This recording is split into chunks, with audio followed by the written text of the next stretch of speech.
are you guys?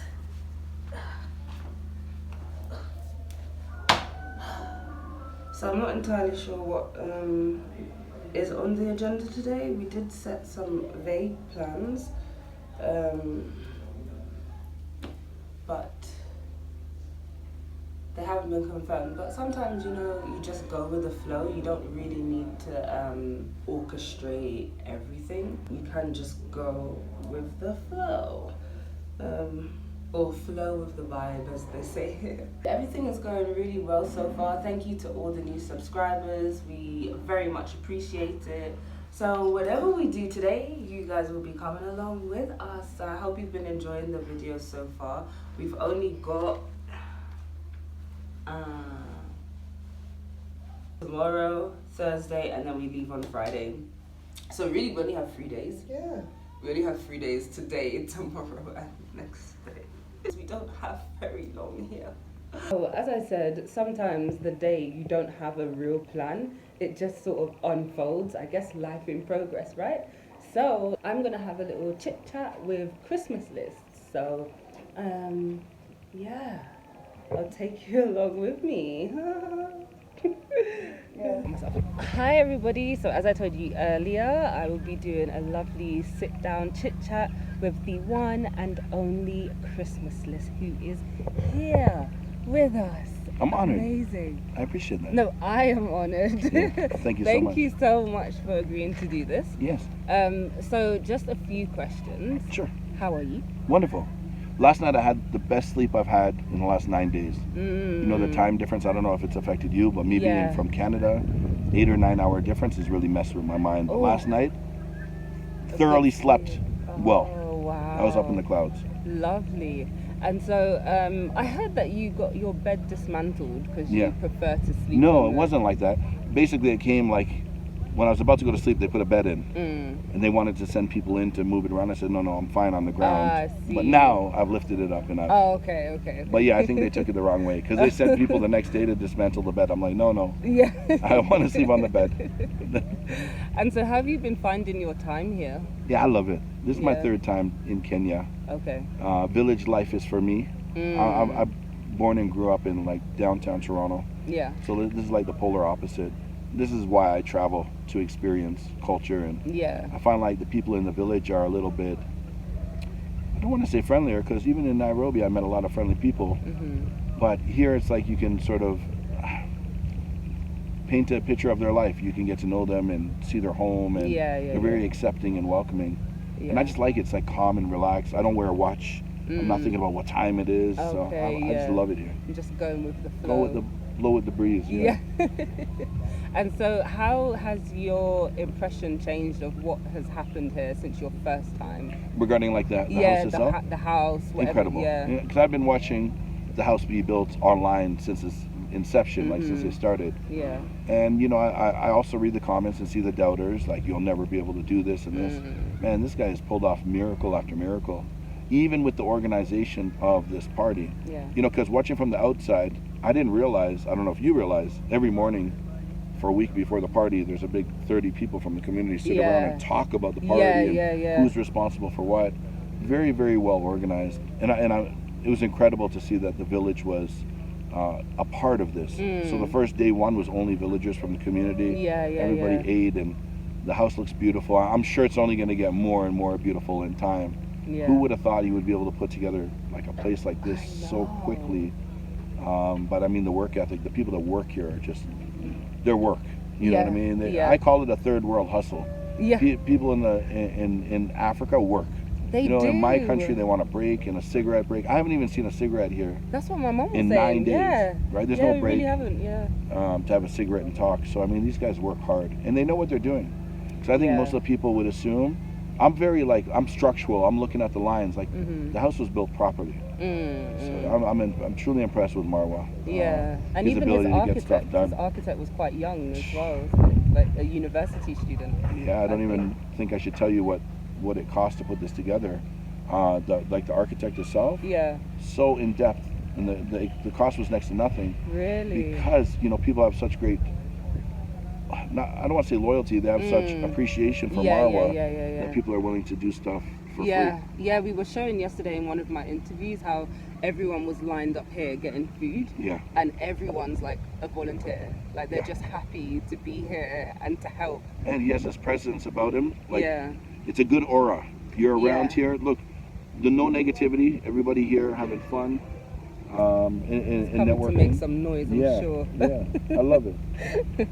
I almost wish I would have a farm at home. Oh my God! So animals could run around. Yeah. But how are you enjoying your stay? Oh my God, I'm loving it. Like me and my mum, we're just like, how do we get to stay longer? How can we stay? If I didn't have to go back for work, I would definitely extend my stay. I've really enjoyed Christmas is the one thing that's on my mind. So I'm not going to stay here that long. I'm planning to go like hopefully Congo and South Sudan and Nigeria.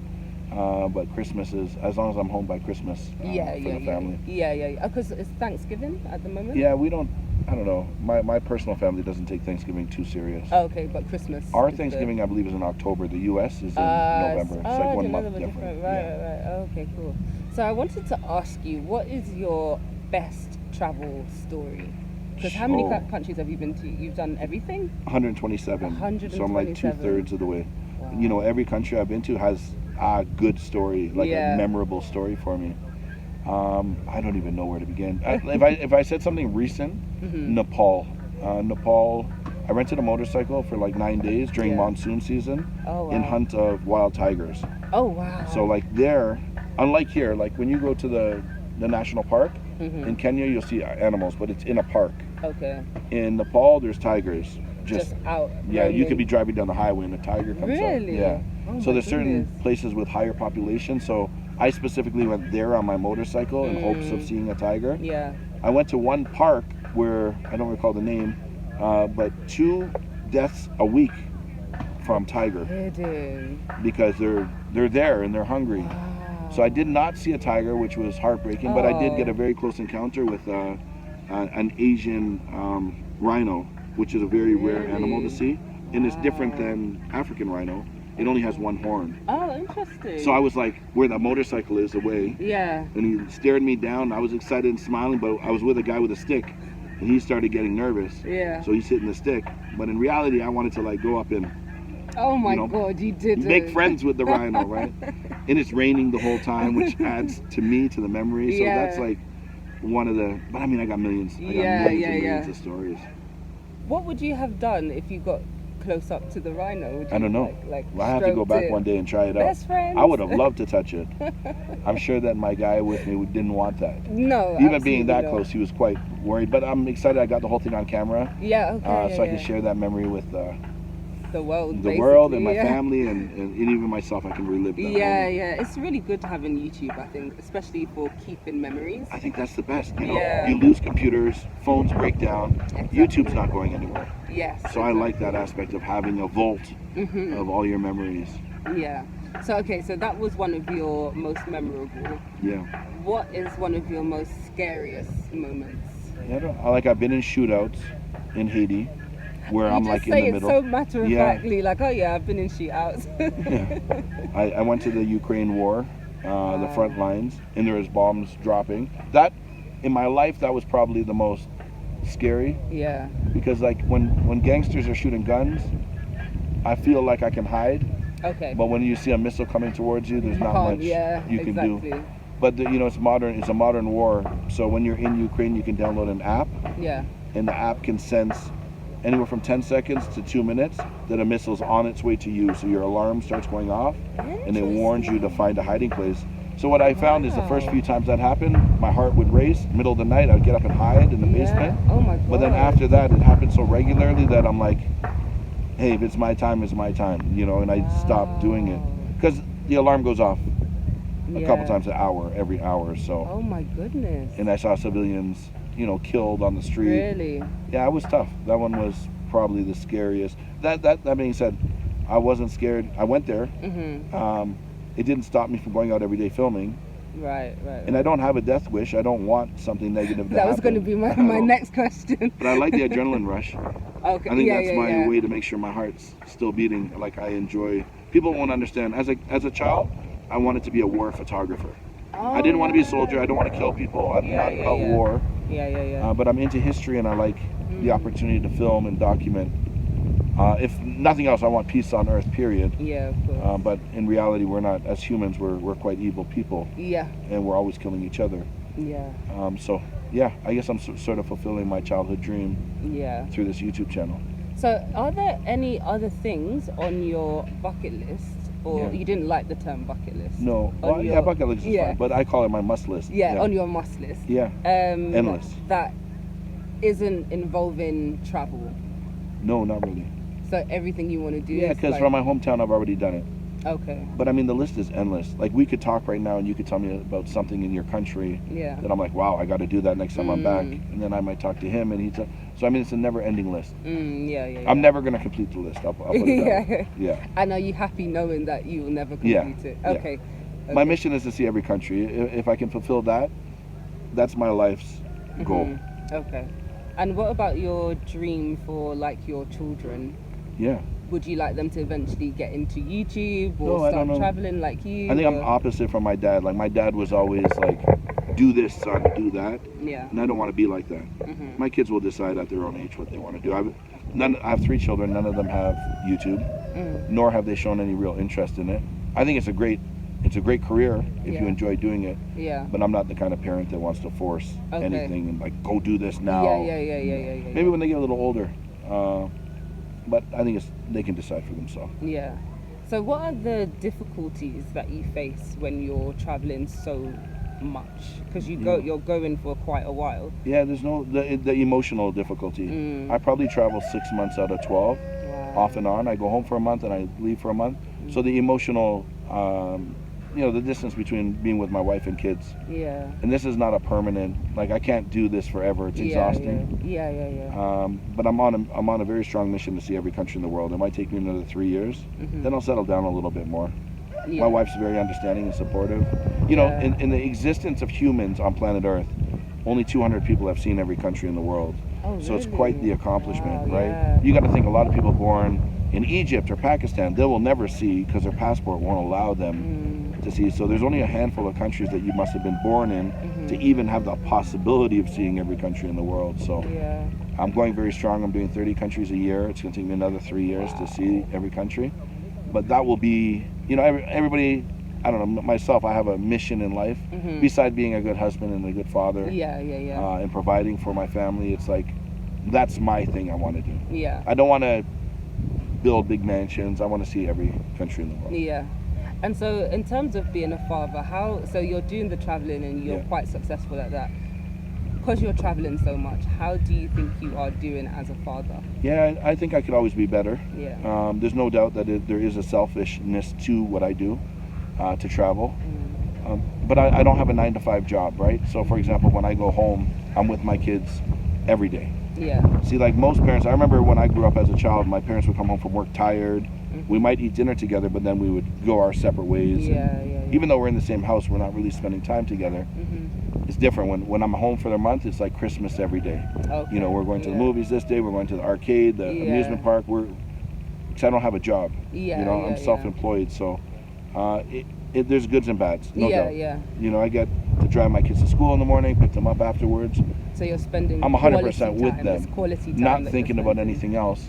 But again, no, there's no doubt that there's a selfishness to this, but to conquer my goal, not unlike anything else. I'm a business owner, right? So I went from having nothing in my life to having all the money in the world that I need. And doing that, I actually spent less time with my kids, because running a business are long hours. You come home tired, you don't sleep. Now this is sort of my retirement plan, which is travel. YouTube makes money to support my family, but it is sad or difficult leaving, no doubt. Of course. No doubt. So do you sometimes feel homesick? Yeah. Right now I don't. Normally around halfway of the mark. I think technology makes it easier, because I can FaceTime my kids and I feel like I'm somewhat there. I talk to them all. They all have phones. My wife, so.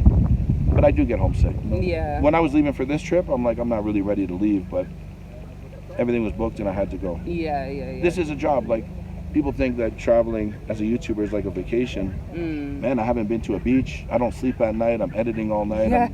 it's work, right? Yeah, there is a lot that goes on behind the scenes. I think people just think it's easy.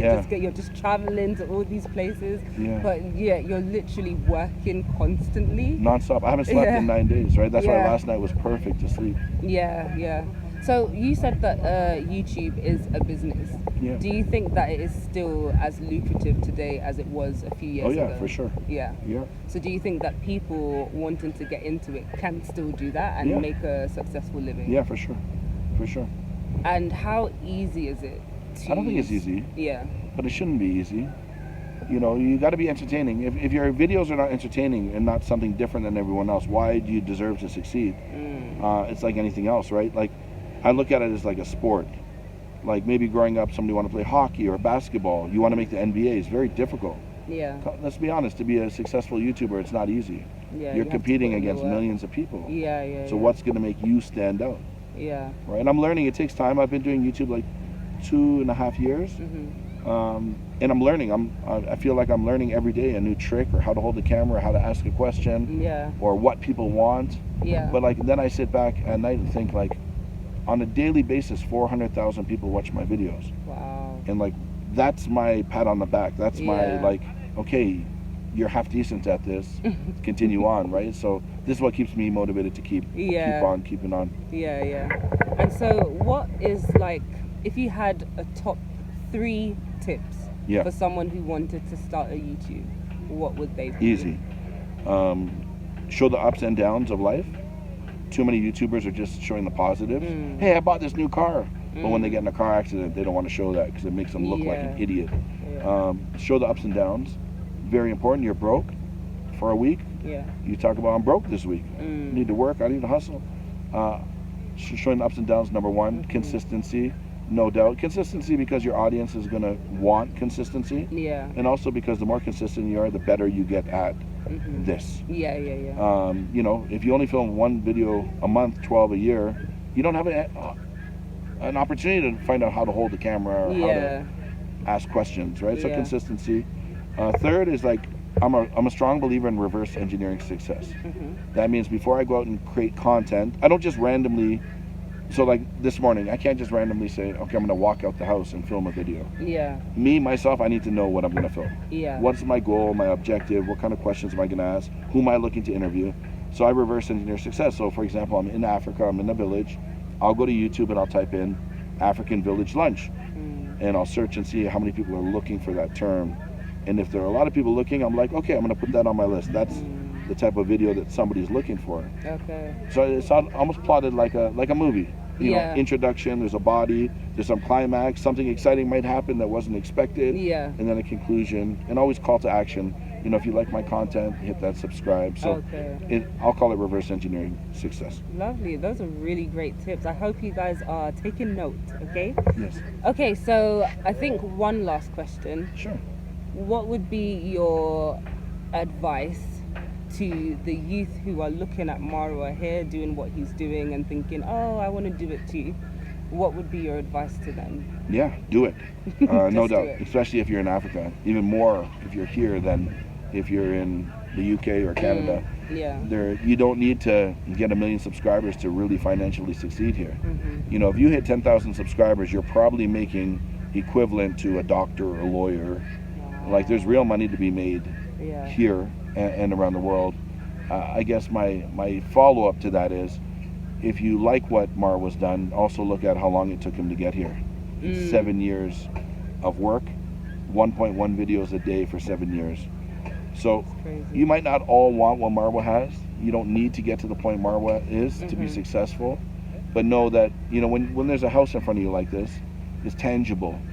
Right? So I heard Marwa was successful. Now I can see and I can feel Marwa was successful. We know that there's other people in the village that are also successful. So we know it can happen. You know, I'm small, relatively small. My channel's at 200,000 subscribers. Is that considered to be small? You know what? I think if you or me, it's small because your mind is always wanting more. Yeah, the next. Because I was excited about 100,000, then 200. Now I'm thinking about 500,000 and a million, right? But I mean, of course, you can make really good money. Some people are surprised here. My channel makes about $1,000 a day. When I'm traveling, when I'm not traveling, it makes about $300 a day. Now, as my audience grows, number one, continue to grow. And that doesn't include sponsorship and other opportunities. That's just ads. Oh, wow, so okay. Think about it. For the people here watching around the world, are you ready to dedicate 2 years, 5 years, your own money? You know, for the first 2 years, you might not make money. You're going to pay for flights and hotels. And so $1,000 a day might sound good now. But if you know how much money I spend in order to get to this point. Yeah. Do you have a rough estimate about how much you I've spent millions and millions of dollars, no Really? doubt. 'Cause I don't stay in hostels. I stay in hotels. Oh, okay. And I've been traveling for a lot longer than I've been doing YouTube. YouTube is relatively new for me, but traveling is not. Oh, right, okay. Well, thank you so much. I know you're a very busy man, so I don't want to keep you any longer. We're neighbors. We're staying one door away from each other. So. So thank you so much. You want to just shout out your channel? Sure. My name is Chris, and my channel is Chris Must List on YouTube. Lovely. Thank you so much. Yeah, no problem. It. I appreciate you. So guys, thank you for watching. I hope you've enjoyed that nice up close and personal with Chris Must List. I will put his information down in the description. Make sure you like, comment and subscribe, and I will see you later. Bye. Months ago, let's say 8 now, my Yugno didn't have even land, didn't have anything. Hey, and a chair like this. No chair. And a chair like this. This is me before I sleep down. I don't have any bed. Yes, I don't have any. For me, my life is start from scratch on the YouTube reel. Wow. I start from the scratch. You guys feel free, I guess. Yes. Shit. We have our plates here. Yeah, we have a plate here. Don't fear the mom. You can redeem for at least we are giving. I'm here, part of the people who celebrating a win, because a win for one black man is a win for all black men. Yeah, and a win for Marwa is a win for everybody. Every youth